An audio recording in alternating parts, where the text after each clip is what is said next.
शनि बुध जब भी एकत्र आते हैं तो अगर खास करके उपचय भाव में हो या धन भाव में हो या फिर अर्थ त्रिकोण में हो, तो उपचय भाव कौन से हुए?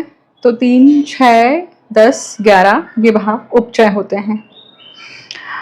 और अगर हम कहें कि अर्थ त्रिकोण तो 2, 6 और 10 ये उपचय भाव होते हैं। और धन भाव कौन से हुए? तो दूसरा भाव और लाभ भाव हुआ, है ना। अगर इन भावों में अगर आपका शनि और बुध है, शनि और बुध की युति को मराठी में हम बोलते हैं झोपलेला विष्णु।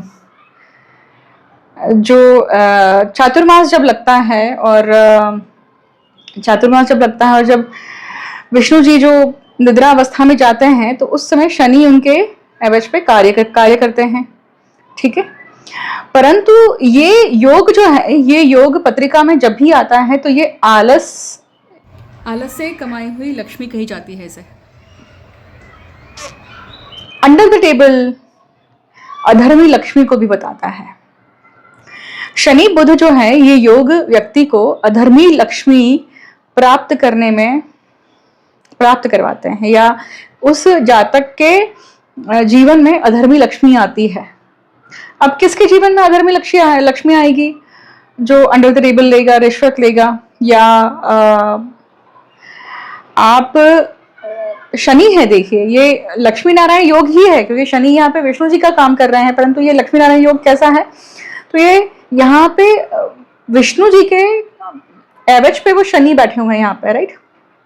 तो हम उसको झोपलेला विष्णु नारायण योग बोलते हैं, मतलब सोया हुआ विष्णु नारायण योग बोलते हैं, या गुप्त रूप से जो लक्ष्मी नारायण योग या लक्ष्मी प्राप्त हो रही है। किसी की पत्रिका में ऐसा प्रारब्ध है क्यों? सबसे पहली बात तो ये अधर्मी लक्ष्मी प्राप्त करने का प्रारब्ध क्यों है?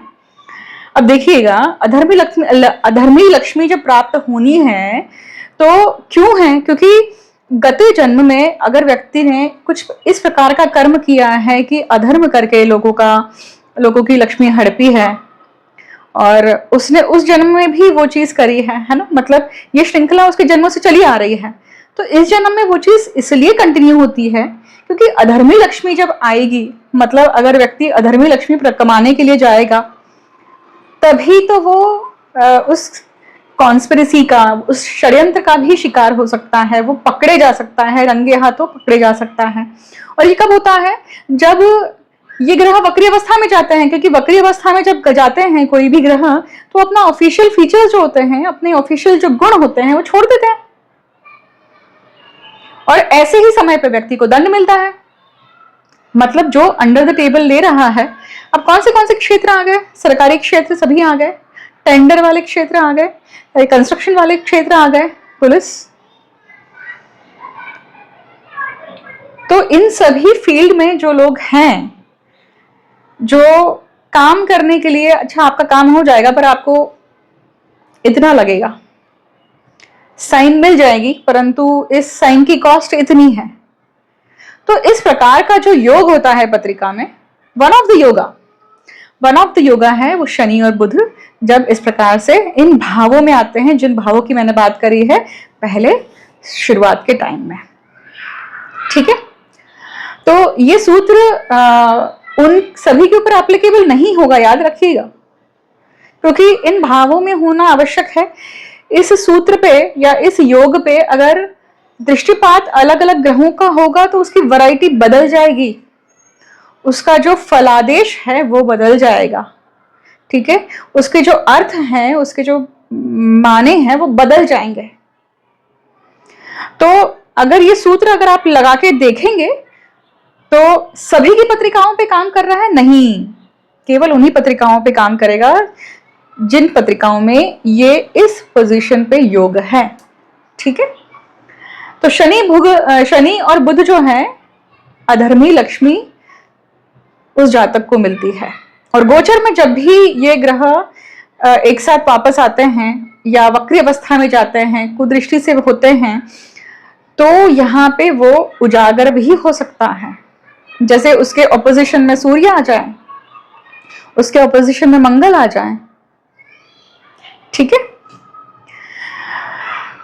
इस सूत्र को लगा के देखिए और देखिए कैसे परिणाम आते हैं। ये आपको अपने ज्योतिष सीखने में भी आपको सहायक रहेगा। और जिन लोगों की पत्रिका में ये है उन लोगों को इस लक्ष्मी को प्राप्त नहीं करना चाहिए, इस लक्ष्मी को प्राप्त करने का मोह छोड़ना चाहिए।